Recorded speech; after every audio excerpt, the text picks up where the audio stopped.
إن الحمد لله نحمده ونستعينه ونستغفره ونعوذ بالله من شرور أنفسنا ومن سيئات أعمالنا من يهده الله فلا مضل له ومن يضلل فلا هادي له أشهد أن لا إله إلا الله وحده لا شريك له وأشهد أن محمدا عبده ورسوله وبعد. Kita sampai bagian akhir dari surah At-Takbir, yaitu 15, 16, 17 sampai terakhir 29. Fala uqsimu bil khunnas. Khunnas dengan jawab nas, tiga-tiganya disebut di dua ayat 15 dan 16. Fala uqsimu bil khunnas jawari al khunnas, al jawari al khunnas. Jadi ada tiga nih, al-khunnas, al-jawar. Tiga-tiganya artinya sama. Apa? Bintang-bintang. Cuman beda dalam masalah waktu.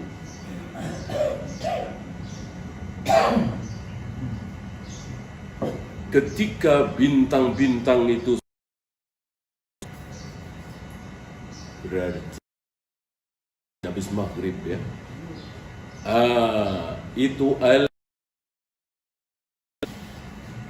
ketika bintang-bintang itu sudah mulai beredar, itulah al-jawar.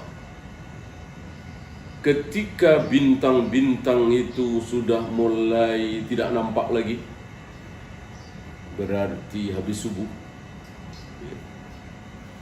Kan tidak mungkin bintang itu terlihat ketika siang, matahari terbit. Bintang-bintang itu hanya nampak ketika matahari tenggelam. Ini kayanya bahasa Arab, saking kayanya bahasa Arab. Jadi tidak perlu ada kata-kata khusus lagi. Cukup ada istilah sendiri-sendiri. Al-khunnas, al-jawar, al-kunnas. Ya. Dan ini salah satu contoh di antara mungkin sekian ribu contoh yang lain. Barangnya sama, hewannya sama, nyebutnya berbeda. Kenapa? Karena yang satu kecil, yang satu besar. Yang satu kecil, yang satu lagi sedang, yang satu lagi besar. Ya.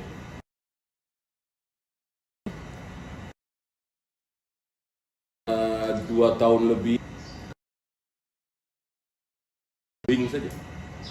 Ya. Kambing kecil, kambing gede, kambing tua, kerbau kecil, kerbau sedang, kerbau tua, semuanya kerbau semua. Dalam bahasa Arab, ya.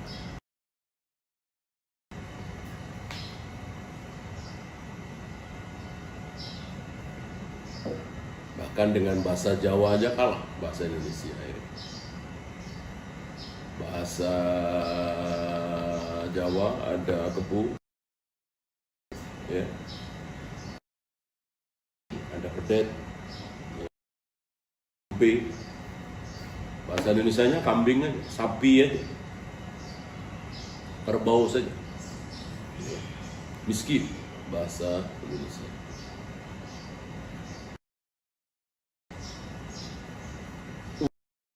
Tidak asas dan malam.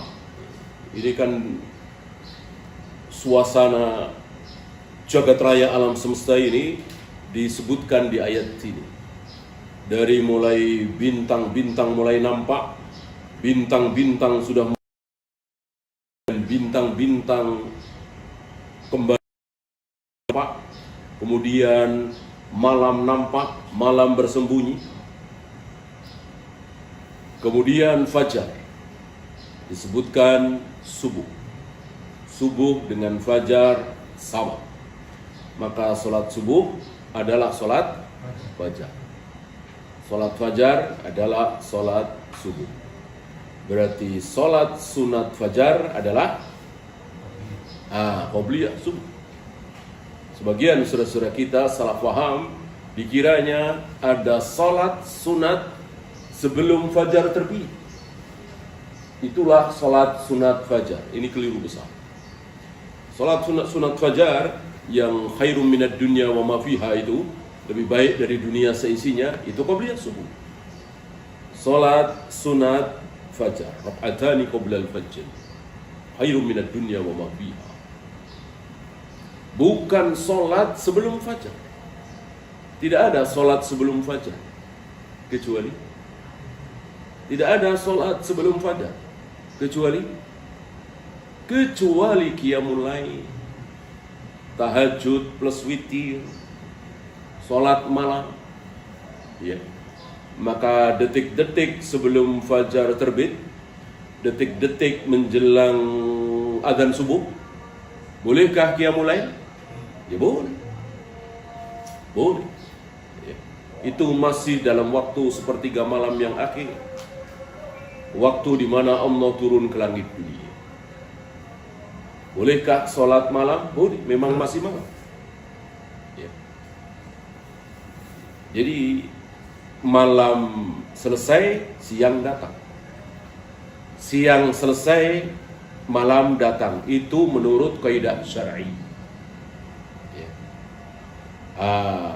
Di sini kesalahan sebagian atau mungkin seluruhnya orang-orang Rafidhah memahami ayat wa atimmus siyam ilal lail. Sempurnakan puasa kalian itu sampai malam. Mereka memahami malam itu ya jam 8, setengah 9, habis Isya. Kita dapati orang-orang Rafidhah itu kalau puasa berbukanya habis Isya. Dia salah faham dengan ayat wa atimmus siyam ilal lail. Wa atimmus siyam ilal lail. Sempurnakan puasa kalian sampai malam. Mereka tidak tahu bahwa malam dimulai dari tenggelamnya matahari. Malam dimulai dari tenggelamnya matahari. Tenggelamnya matahari itu adalah maghrib. Maka ketika maghrib datang, itulah malam.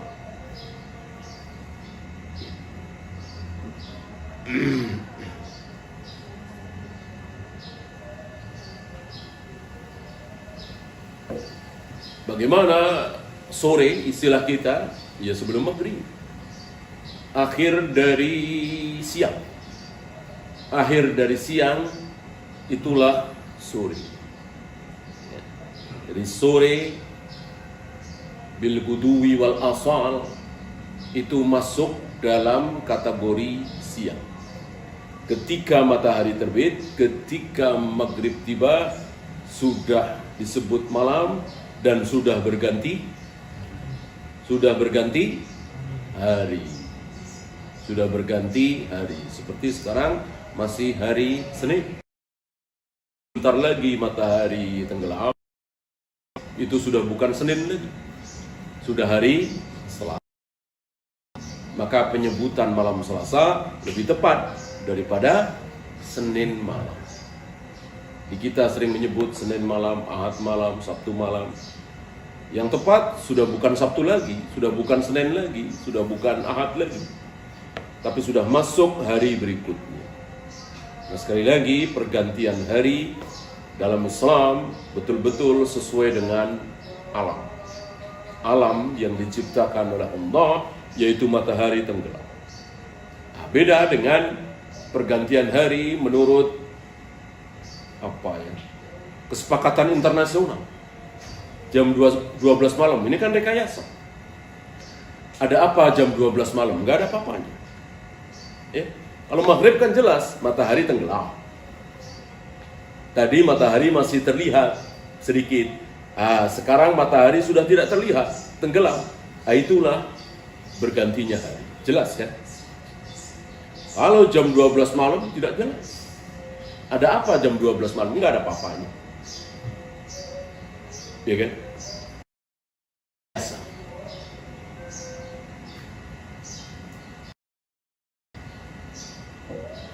Oleh karena itu, ketika sebentar lagi akan tenggelam, sekitaran 5:30. Sementara hari itu hari Jumat. Hari Jumat mungkin jam 5, setengah 6 sore ya. Sementara beliau sedang memimpin jihad. Memimpin Yahudi Bani Israel berjihad. Sementara belum ada tanda-tanda menang. Padahal sebentar lagi matahari tenggelam. Ketika berarti sudah masuk hari Sabtu. Sementara Yahudi tidak mau berjihad, tidak mau berperang, tidak mau ngapa-ngapain di hari Sabtu, libur. Maka beliau ketakutan. Maka beliau memohon kepada Allah supaya matahari ditahan. Allahumma bisha alaina.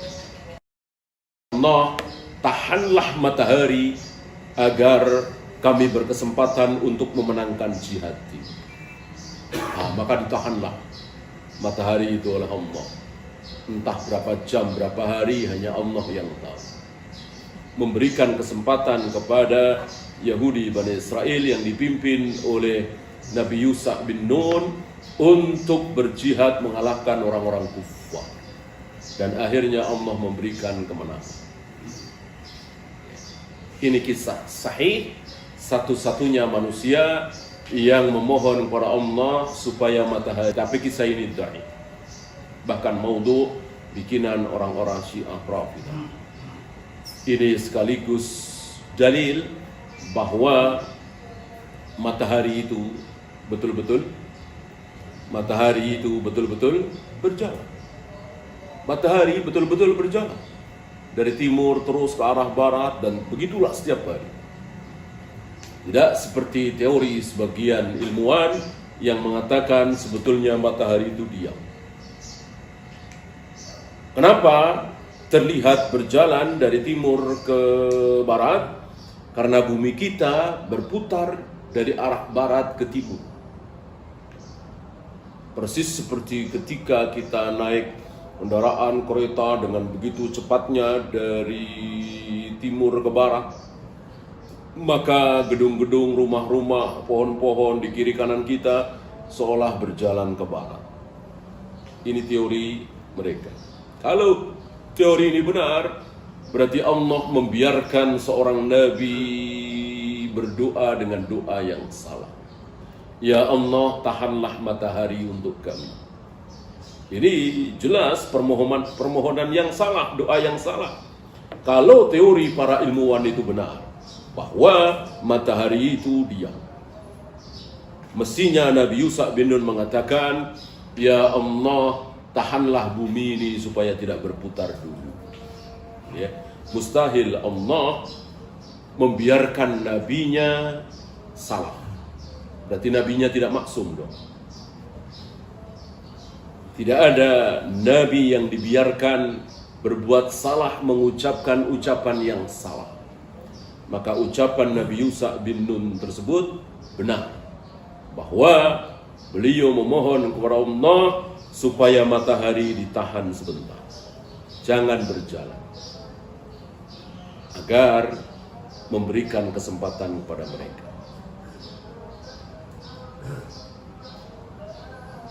Wasubhi idza tanaffas, Dan ketika waktu subuh itu, fajar itu terbit, menyingsing,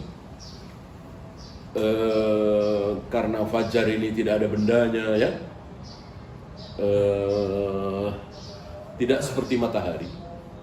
Matahari kan ada bendanya. Kalau fajar tidak ada bendanya. Fajar adalah cahaya. Dan cahaya fajar ada dua. Maka disebut fajar kadhib dan fajar shadiq. Fajar kadhib sesuai dengan namanya, kadhib bohong. Berarti bukan fajar yang sesungguhnya. Bagaimana penampakannya? Dia seperti ekor serigala. Cahaya itu putih di ufuk timur, memanjang seperti ekor serigala. Dan cahaya itu nanti lama-lama hilang. Mungkin kalau di kita terbit sekarang ini 3:30 mungkin, atau jam 4 kurang mungkin. Habis itu hilang lagi. Namanya juga bohong, kadhib. Yang benar adalah fajar shadiq. Fajar yang benar, yang betul-betul fajar. Bagaimana penampakannya? Dia sinarnya pecah, tidak berkumpul seperti tadi, seperti memanjang seperti ekor serigala tadi, pecah. Kemudian makin lama makin pecah, makin banyak, makin menerangi gunung, jalanan, sungai dan seterusnya. Tapi matahari belum terbit. Tapi sudah nampak, oh gunung, oh pohon, oh rumah, oh jalanan, bukit dan seterusnya. Ketika itu sudah nampak, maka sudah boleh sholat subuh. Sudah boleh sholat subuh. Sudah tidak boleh qiyamul lail. Sudah tidak boleh makan sahur. Itu. Sampai kapan? Sampai matahari betul-betul terbit. Itulah waktu di mana sholat subuh sudah selesai. Waktu sholat subuh sudah selesai.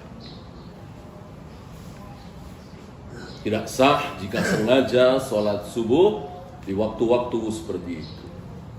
Dan sah apabila tidak sengaja tidur kemalaman karena pulang safar jam 2:30 baru tidur, bangun jam 7:30 pagi, matahari sudah tinggi, maka segera ambil air wudhu dan tidak perlu buru-buru. Bahkan dibolehkan, disunahkan sholat dulu qabliyah subuh, sebagaimana yang dilakukan oleh Nabi SAW. Padahal matahari sudah meninggi, maka nggak perlu buru-buru sholat qabliyah subuh, habis itu sholat subuh. Kecuali ketika kesiangannya itu matahari belum terbit. Taruh misalnya 5:30, terbitnya jam 6, ya. 5:30 bangun, gosok gigi, wudhu dan seterusnya. Tentu waktu mepet, maka jangan sholat qabliyah subuh, langsung sholat subuh, keburu waktu habis. Sholat qabliyah subuhnya boleh dilakukan setelah itu. Seluruh ibadah sunat yang biasa kita lakukan boleh kita lakukan di luar waktu, ketika ketiduran, kesiangan, kelupaan dan seterusnya. Nabi pernah, ya tadi ya, qabliyah subuh matahari sudah meninggi. Nabi pernah qiyamul lail di waktu duha. Nabi pernah sholat ba'diyah duhur jam-jam segini, habis asar, ya. Karena ketiduran, karena tidak sempat, ada sesuatu yang lebih penting, yang lebih besar.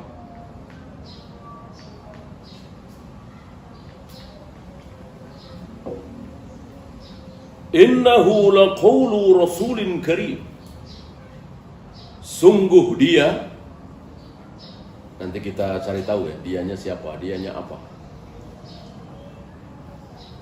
Sungguh dia ucapan Rasul yang karim. Ucapan Rasul, Rasul artinya utusan. Sungguh dia adalah ucapan utusan yang mulia. Kira-kira dianya ini apa? Dianya ini adalah Al-Quran. Al-Quran ini ucapan siapa? Ucapan utusan.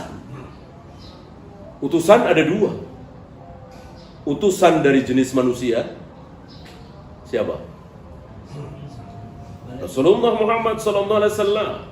Dan utusan dari jenis malaikat. Siapa? Jibril. Siapa lagi kalau bukan Jibril? Ya.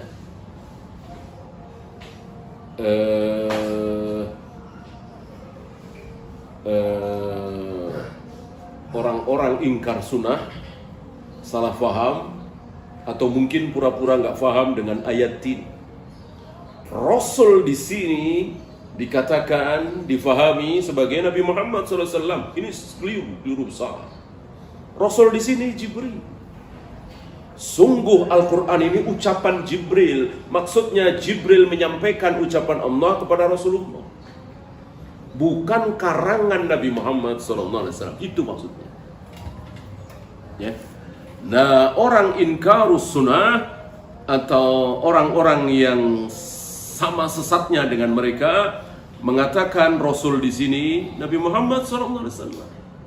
Berarti Al-Quran ini ucapan Nabi Muhammad, karangan Nabi Muhammad SAW. Ya sudah, ini sudah ucapan Nabi Muhammad. Ngapain pakai Bukhari? Ngapain pakai Muslim, Abu Daud, Nasai, Tirmidzi, Ibnu Majah, Musnad Ahmad, Musannaf Abdul Razak dan seterusnya? Sudah cukup ini. Cukup Al-Quran. Kan Al-Quran ucapan Nabi SAW. Mana dalil? Innahu laqawlu rasulin karim. Ini perlunya, wajibnya belajar Al-Quran pakai ilmu tafsir. Tidak cukup dengan terjemahan. Kalau terjemahan Rasul, ya Rasul. Rasul itu siapa? Ya Nabi Muhammad SAW. Padahal Rasul di sini, utusan di sini adalah utusan Allah dari jenis malaikat. Siapa dia? Jibril. Jadi maksud ayat ini, sungguh Al-Quran itu ucapan Jibril yang diberikan kepada Nabi Muhammad SAW, dan ucapan itu, Al-Quran itu Jibril bawa dari Allah. Jibril mendengar firman Allah disampaikan kepada Nabi SAW apa adanya, tidak ditambah, tidak dikurang. Ini tidak seperti kaum Asy'ariyah, Maturidiyah dan lain-lain yang mengatakan bahwa Al-Quran adalah terjemahan dari Jibril. Karena Allah tidak ada suaranya, Allah tidak ada ucapannya. Maka Bismillahirrahmanirrahim, Alhamdulillahirabbil alamin, Arrahmanirrahim, Maliki yaumiddin, itu bikinan Jibril. Karena Allah tidak ada suaranya yang berbunyi Bismillahirrahmanirrahim, Alhamdulillahirabbil alamin, Arrahmanirrahim. Firman Allah itu nggak ada suaranya, nggak ada hurufnya, kata mereka. Ini sulit memahami akidah mereka, keyakinan mereka seperti ini. Ya, beda dengan ahlu sunnah, mudah. Apa susahnya menerima kenyataan bahwa Jibril mendengarkan suara Allah yang berbunyi Bismillahirrahmanirrahim, Alhamdulillahirabbil alamin, Arrahmanirrahim. Persis seperti itu didengar oleh Jibril disampaikan kepada Rasulullah Muhammad SAW. Apa susahnya memahami kaidah seperti ini? Nah, mereka susah karena diawali oleh sebuah keyakinan salah bahwa nggak mungkin Tuhan kok ada suaranya. Nggak mungkin Tuhan ada suaranya. Kalau Tuhan ada suaranya, ya sama kayak kita bersuara. Berarti Allah nggak ada suaranya. Berarti suara Al-Fatihah, Al-Baqarah, Ali Imran, An-Nisa dan seterusnya itu bikinan Jibril, terjemahan Jibril, ya, menerjemahkan apa yang dimaui oleh Allah. Sepertinya mereka takaluf sekali mengatakan kalimat ini. Diawali dengan kaidah yang salah, maka muter-muter mereka. Coba kalau kaidah mereka benar, keyakinan awal mereka benar bahwa Allah bersuara, dan suara itu yang pernah didengar oleh Adam dulu, pernah didengar oleh Ibrahim, pernah didengar oleh Nabi Musa di Bukit Tursina. Mudah. Firman Allah namanya juga bisautin wa harfin. Ada suaranya, ada hurufnya, ada sinnya, ada sotnya, ada lamnya, ada nunnya, dan seterusnya.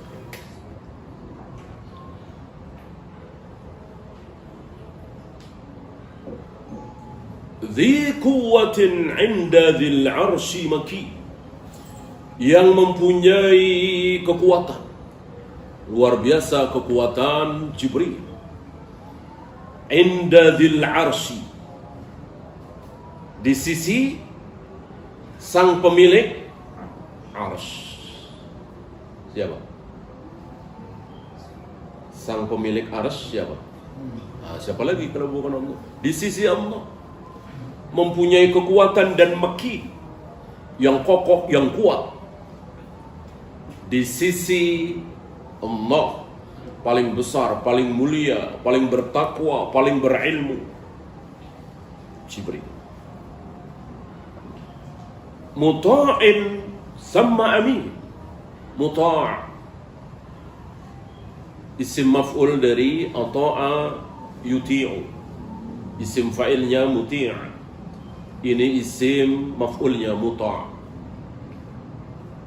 Kalau muti' isim fa'il mentaati, kalau muta' isim maf'ul berarti ditaati. Jadi Jibril itu ditaati. Ditaati, maka Jibril memerintahkan, Jibril memberikan perintah kepada para malaikat yang lain atas izin Allah tentunya. Sama amin, sama di sana ya, bukan summa, sama di sana. Amin, dipercaya. Ini sifat utusan Allah dari jenis malaikat. 1, 2, 3 ayat. Ya. Sekarang utusan Allah dari jenis manusia. Disebutkan di ayat berikutnya, wa ma sahibukum bimajnun. Sahib kalian ini tidak gila. Ya. Sahib kalian ini tidak gila. Siapa yang dimaksud? Rasulullah Muhammad SAW. Ya. Nabi dibilang gila, Nabi dibilang tukang sihir, Nabi diam. Nabi diam. Ya. Allah yang jawab. Wa ma sahibukum bimajnun. Sahib kalian ini, kalian khitabnya kepada Abu Jahal, Abu Lahab dan teman-temannya yang ngata-ngatain Rasulullah sebagai gila, majnun. Sahirun majnunun, tukang sihir, gila, kemasukan jin. Dan Nabi tidak membalas cacian makian itu, Nabi diam. Sunnah bagi kita, kalau dicaci, dimaki, diam. Apalagi dengan cacian makian yang tidak perlu dijawab. Ya, Wahabi itu ya begitu, nggak punya otak. Otaknya itu kalau kepalanya dibuka tuh kosong tuh, nggak ada apa-apanya. Ini kan nggak perlu dijawab, ya, nggak perlu dijawab. Sama dengan Rasulullah dikatakan gila, kan mereka sudah kenal Rasulullah dari beliau kecil. Kan beda orang gila dengan orang waras, maka tidak perlu dijawab cacian makian. Ya. Kalau kita menjawab bodoh, ya, maka mestinya para asatidzah ya tidak perlu menjawab, klarifikasi segala macam. Ketika tudingan demi tudingan, Wahabi begini, teroris, udah biarkan saja. Kita terus asyik berdakwah. Ya. Bahkan istilah anak muda sekarang apa? Iklan gratis. Itu terjadi di mana? Allah bodohkan mereka. Ya, pernah di Batam itu Mereka bikin spanduk di sana sini, ya. Jangan dengarkan Hang FM. Gitu. Itu iklan gratis. Kalau masyarakat yang nggak tahu apa-apa, penasaran apaan Hang FM, nyari-nyari. Dengar ceramah. Tertarik. Ngaji. Dan itu bukan sekali dua kali. Maka cacian, makian, hujatan udah biar. Tidak usah dijawab. Kita asyik berdakwah. Biarkan mereka mengiklankan salaf tanpa mereka sadari.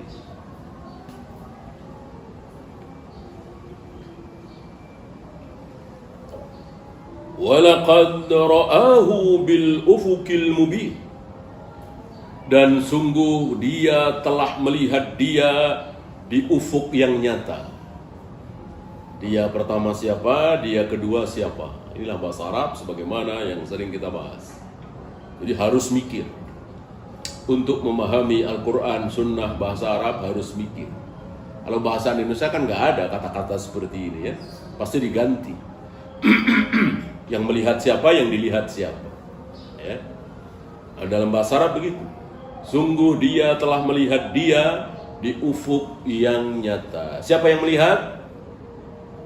Rasulullah SAW. Siapa yang dilihat? Jibril. Sungguh Rasulullah pernah melihat Jibril. Kata aslinya, sungguh dia pernah melihat dia. Sungguh Rasulullah pernah melihat Jibril di ufuk yang nyata. Maksudnya melihat dalam bentuk asli. 2 kali cuma. Ya. Kalau melihat dalam bentuk tidak asli, jangankan Rasulullah, Abu Hurairah pernah melihat, Aisyah pernah melihat. Umumnya para sahabat sering melihat Jibril. Tapi dalam bentuk Dihyah Al-Kalbi, salah seorang sahabat yang sangat tampan. Dalam bentuk Arab Badui, dalam bentuk seorang sahabat, dalam bentuk seorang manusia. Para sahabat menyaksikan Jibril dalam bentuk manusia. Adapun dalam bentuk asli, yang pernah melihat hanya Rasulullah SAW, itu pun cuma 2 kali. Yang pertama tidak lama setelah wahyu pertama di Gua Hira, yang kedua inda Sidratil Muntaha.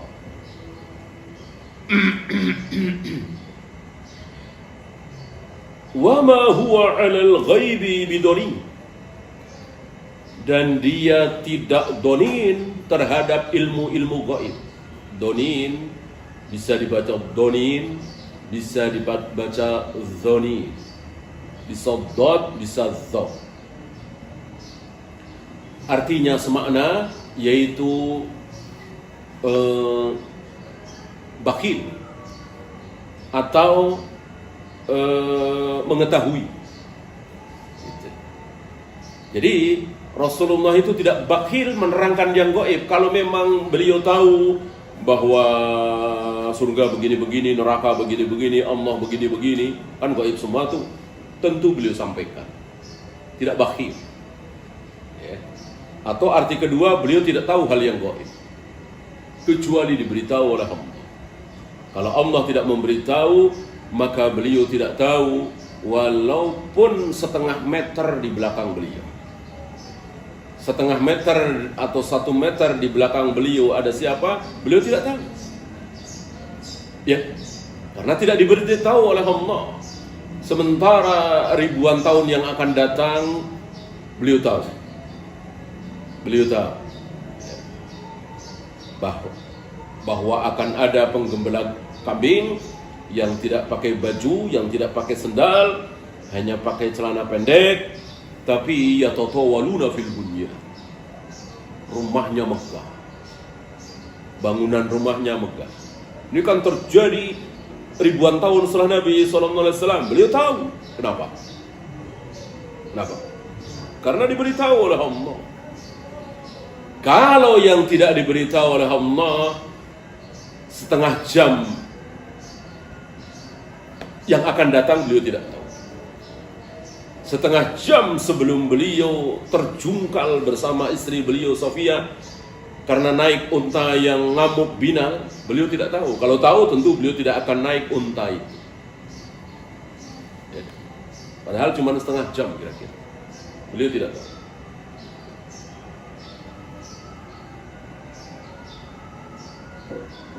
Wa ma huwa biqauli syaitanir rajim. Dia bukan ucapan setan yang terkutuk. Dianya apa? Dianya apa? Al-Quran. Al-Quran ini bukan ucapan setan. Kan ada tuduhan dari Abu Jahal, Abu Lahab dan teman-temannya yang membisikkan Nabi kepada Nabi itu adalah setan. Muhammad dibisiki setan. Gitu. Nabi diam. Allah yang menjawab. Fa aina tadhhabun? Kemana kalian mau pergi? In huwa illa dzikrun lil alamin. Ini Al-Quran ini adalah zikrun, peringatan untuk seluruh alam. Liman syaa minkum ayyastaqim. Siapa di antara kalian yang mau, silahkan tempuh jalan yang lurus. Ada perintah ya. Yang mau silahkan, yang nggak mau silahkan. Waman syaa falyu'min, waman syaa falyakfur. Siapa yang mau beriman, berimanlah. Siapa yang mau kufur, kufurlah. Nah, dari sini para ulama membagi perintah menjadi 3. Ada perintah yang wajib ditaati, ada perintah yang tidak wajib ditaati, ada satu lagi, ada perintah yang tidak boleh ditaati. Kan seolah perintah kan? Siapa yang beriman, berimanlah. Siapa yang mau kufur, kufurlah. Kufurlah, kan seolah perintah. Apakah boleh ditaati? Tentu tidak boleh. Wa ma tasyauna illa ayyasha Allah. Dan apapun yang kalian kehendaki, itulah kehendak Allah. Si fulan ingin beriman, itulah kehendak Allah, dia beriman. Si fulan ingin kufur, itulah kehendak Allah. Memang Allah menghendaki kekufuran pada dia. Ya. Jadi salah besar kalau ada yang mengatakan bahwa Allah tidak menghendaki keburukan. Ya, kalau kehendak syariah betul. Kalau kehendak kauniyah, Allah menghendaki. Ya. Yang menciptakan iblis siapa? Yang menciptakan neraka siapa? Yang menciptakan setan siapa? Kan Allah. Berarti Allah menghendaki keburukan secara kauniyah. Adapun secara syariah tidak. Kan sudah sering kita bahas di majelis ini, kehendak Allah ada 2. Kehendak kauniyah dan kehendak syariah. Yang dibahas di ayat terakhir ini kehendak kauniyah. Wa ma tasyauna illa ayyasha Allah rabbul alamin. Setiap kalian berkehendak itu pasti kehendak Allah Rabbul alamin. Ketika menghendaki kebaikan itulah kehendak Allah, ketika menghendaki keburukan itulah kehendak.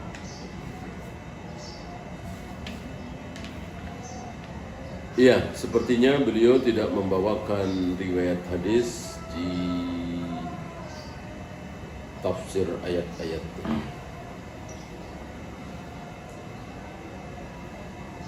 Malah membawakan beberapa ayat lain.